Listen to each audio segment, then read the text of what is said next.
ஆபரண தங்கம் வரலாறு காணாத புதிய உச்சத்தை தொட்டது. ஒரு சவரன் தங்கம் விலை 1,120,000 ரூபாயாக அதிகரித்தது.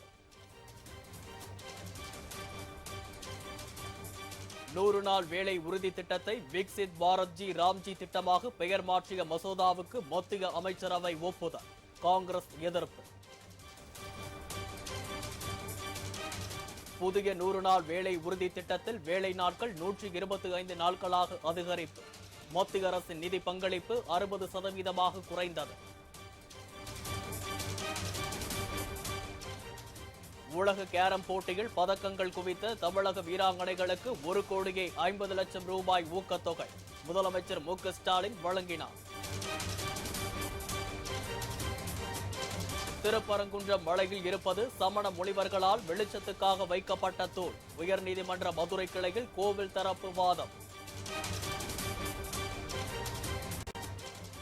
விஜயை முதலமைச்சர் ஆக்குவதற்கு எந்த தியாகமும் செய்ய தயார் சொல்கிறார் பொதுச் செயலாளர் புசி ஆனந்த்.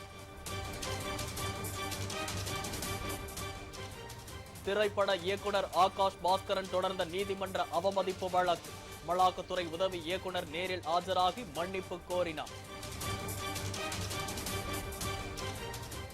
வைகை அணையில் இருந்து பாசனத்திற்கு 2000 கனஅடி தண்ணீர் திறப்பு. ஆற்றின் கரையோரம் வசிக்கும் மக்களுக்கு வெள்ள அபாய எச்சரிக்கை. சட்டப்பேரவை தேர்தலுக்கான விருப்ப மனுக்கள் பெறும் பணியை தொடங்கியது அதிமுக தலைமை.